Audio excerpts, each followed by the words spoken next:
এই জগতের মধ্যে আমরা মানুষ যারা আছি, মানব মানবী, মহান স্রষ্টার শ্রেষ্ঠ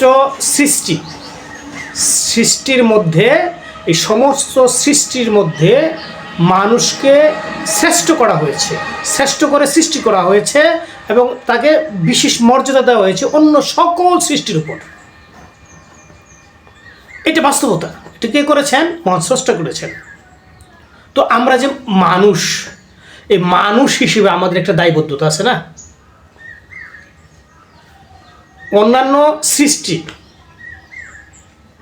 যেভাবে তাদের জীবন চরিত্র বা জীবনযাপন, জন্ম মৃত্যু, সৃষ্টি বা ধ্বংস যেটা আছে, মানুষের জীবনটা একটু আলাদা।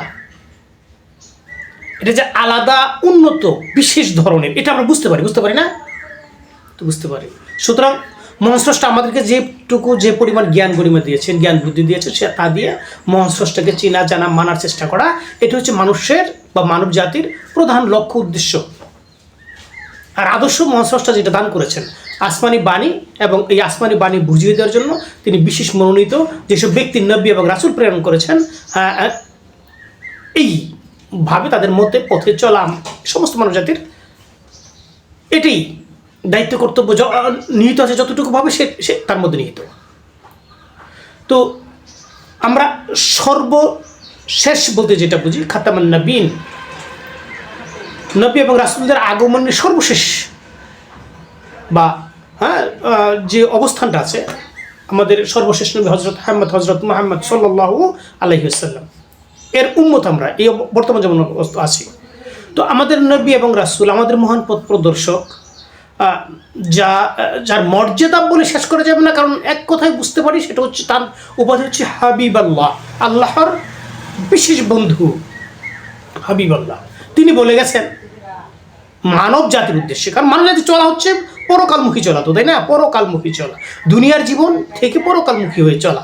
দেখ, এটা আপনারা যেভাবে বুঝতে পারছেন বুঝে নেবেন, অতি ব্যাখ্যা করলে এটা সময় ধরবে না। তো এতে আমাদের মহান নবী ও রাসূল হযরত মুহাম্মদ তিনি বলেছেন, যার সাথে যার ভালোবাসা, তার সাথে তার হাসর হবে। হাসর মানে জমায়েত হবে। এই পৃথিবী একদিন ধ্বংস হবে। এটা যে ধ্বংস হবে, এটা বাস্তব সত্য। এটা বিশেষ জ্ঞানী বা বৈজ্ঞানিকভাবে এটা পরীক্ষিত ধ্বংস হবে। এই ধ্বংস বিশ্বাস করুক আর না করুক, কিন্তু আমরা যে ধ্বংস হচ্ছি বা আমাদের যে নাশ হচ্ছে, আমরা যে মরে যাচ্ছি, এটা সত্য। আমরা আমাদের পূর্বপুরুষ যারা, পূর্ব জাতি যারা, তাদের লক্ষ্য করলে আমরা বুঝতে পারি, তাই না? জাতিগতভাবে নিধন হয়েছে বা ধ্বংস হয়েছে। পারিবারিকভাবে যদি আমরা পারিবারিক সদস্য তারা পৃথিবীতে নাই, চলে যাচ্ছে, মারা যাচ্ছে। এটা একটা বিশেষ অবস্থান। তো আমরা পৃথিবীতে থাকবো না। তো এই অবস্থানের পরে একটা জগৎ আছে, সেটা হচ্ছে হাসর। হাসর মানে কি? জমায়েত। হাসর মানে হচ্ছে জমায়েত। তো জমায়েত কার সাথে হবে? আল্লাহ রাসূল বললেন, যার সাথে তোমাদের পৃথিবীর জীবন ভালোবাসা থাকবে, মহব্বত থাকবে, মিল থাকবে, তার সাথে হাসর হবে। বাস। এই ব্যাপারে মহান স্রষ্টা কি বলেছেন? এটা তো আল্লাহ রাসূল আমাদেরকে সতর্ক করেছে। রাসূল আমাদের সতর্ক করলেন, তো আল্লাহ কি বলেছেন? মহান স্রষ্টা আল্লাহ রাব্বুল আলামিন বলেছেন, এই পৃথিবীতে তোমরা ভালো কাজের সুপারিশ করবে, ভালো কাজে অংশীদারিত্ব হবে, ভালো কাজে অংশগ্রহণ করবে। তোমরা কি করবে? সীমা লঙ্ঘন বা মন্দ কাজে অংশগ্রহণ করবে না, তার সাহায্যকারী হবে না, তার শুভাকাঙ্ক্ষী হবে না। কথা বুঝতে পারলেন? সহজ ভাষা বুঝে আল্লাহ রাব্বুল আলামিন বলে, তোমরা কি করে ভালো কাজ যেগুলো আছে, নেক কাজ, সৎ কাজ, এগুলো কি করবে?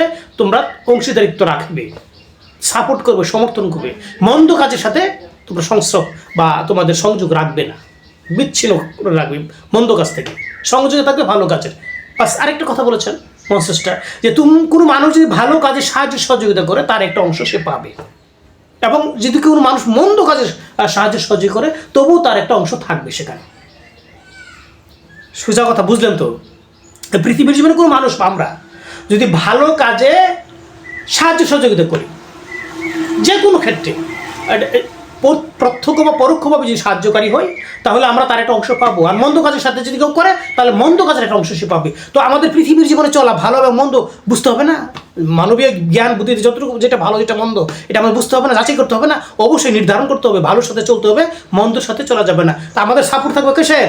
ভালোর প্রতি। আমাদের সাপোর্ট মন্দর প্রতি থাকবে না। আমাদের সমর্থন ভালোর প্রতি থাকবে, মন্দর প্রতি থাকবে না। এটা আমাদের বুঝতে হবে।